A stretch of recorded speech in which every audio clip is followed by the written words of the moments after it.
अगर आपका action present perfect है, यानी अगर आपका टेंस प्रेजेंट परफेक्ट है, तो ध्यान से सुनो, 4 तरीके से सेंटेंस होंगे ना, इसमें भी 4 तरह के स्ट्रक्चर यूज कर रहा है ना हर टेंस, इतना सा तो हम समझ गए।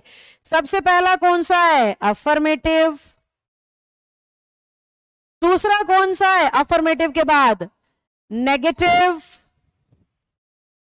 नेगेटिव के बाद कौन सा आता है? इंटेरोगेटिव। और चौथा कौन सा आ रहा है? इंटेरोगेटिव नेगेटिव, मिक्स हो गए दोनों। इंटेरोगेटिव भी है और साथ में नेगेटिव भी है। अब हमें इन सारों के स्ट्रक्चर पता होने चाहिए। यानी अगर सेंटेंस अफर्मेटिव है तो वो बोलेगा मैं पढ़ चुका हूं, मैं पढ़ चुका हूं। अगर नेगेटिव होगा तो मैं पढ़ नहीं चुका हूं या मैं नहीं पढ़ चुका हूं, मैं नहीं पढ़ चुका हूं या मैं पढ़ नहीं चुका हूं, दोनों तरीके से बोल सकते हो। इंटेरोगेटिव में क्या होगा? क्या मैं पढ़ चुका हूं, क्या मैं पढ़ चुका हूं, क्वेश्चन मार्क। और इंटेरोगेटिव और नेगेटिव मिक्स होंगे तो क्या होगा? क्या मैं पढ़ नहीं चुका हूं, क्या मैं पढ़ नहीं चुका हूं।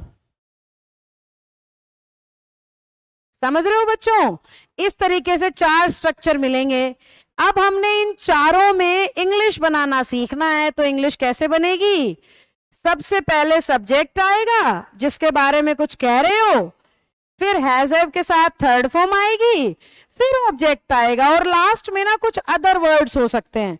अदर वर्ड यानी in the school, in the college, on the tree, कुछ ऐसा अदर वर्ड्स बिल्कुल लास्ट में जोड़ दो। ठीक है। अगर वो नेगेटिव स्ट्रक्चर बना रहा है तो क्या होगा? अलग अलग मार्कर से लिख देती हूं ताकि आपको अच्छा दिखाई दे। अगर नेगेटिव करेगा तो क्या करेगा? सब्जेक्ट होगा, हैज हैव होंगे, पर अब की बार हैज हैव के साथ थर्ड फॉर्म नहीं आएगी, पहले नॉट आएगा। नोट की पोजीशन 3rd नंबर पे होती है, कितनी बार सिखाया मैंने आपको पिछली क्लासेस में। सब्जेक्ट हैज हैव के साथ नोट, नोट के साथ थर्ड फॉर्म, फिर आपका ऑब्जेक्ट आ गया, और लास्ट में अदर वर्ड्स। क्या आ गए? अदर वर्ड्स आ गए। अब जब वो इंटेरोगेटिव बनाएगा तो क्या होगा भाई? 2 तरीके से बनेगा, ध्यान से देखना। हेल्पिंग वर्ब आएगी, सब्जेक्ट आएगा। हेल्पिंग वर्ब सब्जेक्ट के बाद थर्ड फॉर्म आएगी, फिर ऑब्जेक्ट, और उसके बाद अदर वर्ड्स। अगर वो इंटेरोगेटिव WH से बना है तो पहले WH आएगा, फिर हेल्पिंग वर्ब आएगी, फिर सब्जेक्ट आएगा। WH हेल्पिंग वर्ब सब्जेक्ट के बाद थर्ड फॉर्म आएगी, फिर ऑब्जेक्ट, और लास्ट में अदर वर्ड्स, जो भी एक्स्ट्रा वर्ड आए वो सारे। और क्या लग गया? Question mark. समझ पाए हम बात को? तो जैसे ही वो कहेगा अफर्मेटिव सेंटेंस है, हम ये स्ट्रक्चर में सॉल्व करेंगे। वो नेगेटिव बोलेगा, हम नॉट ऐड कर देंगे।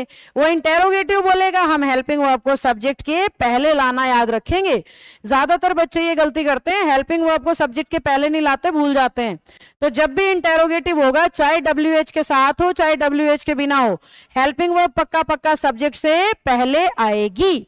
अगर आपका सेंटेंस इंटेरोगेटिव भी है और नेगेटिव भी, यहां स्पेस नहीं बचा बच्चों तो इधर लिख रही हूं, इंटेरोगेटिव भी है और नेगेटिव भी, तो क्या होगा? Helping verb, subject, not, third form, object, other words. ये सारे स्ट्रक्चर मैंने बुक में लिखे हुए हैं, ठीक है। फिर भी मैं सब कुछ बोर्ड पे भी लिख रही हूं ताकि बुक नहीं आई या अभी तक नहीं ली है तो आपको दिक्कत ना आए। अगर यही WH से दिखाना हो तो WH, helping verb, subject, not, verb की थर्ड फॉर्म, फिर ऑब्जेक्ट, फिर अदर वर्ड्स। अदर वर्ड्स को OW लिख दिया आपकी बार, और लास्ट में क्वेश्चन मार्क। देखो WH आने से नोट 4th पोजीशन पे चला जाता है, अदरवाइज नोट की पोजीशन इंग्लिश में हमेशा 3rd होती है। आई ना काम ये बातें? अब इन चारों को इंग्लिश में कन्वर्ट करते हैं। पहले आप कोशिश करो, मैं पढ़ चुका हूं, सोचो अपने मन में क्या होगी इंग्लिश, फिर मैं बताती हूं। चलो कन्वर्ट करते हैं, कर लिया होगा आपने। मैं पढ़ चुका हूं, आई हैव डन भी लिख सकते हो, कंप्लीटेड भी लिख सकते हो, स्टडी लिख सकते हो। आई हैव कंप्लीटेड या आई हैव डन स्टडी।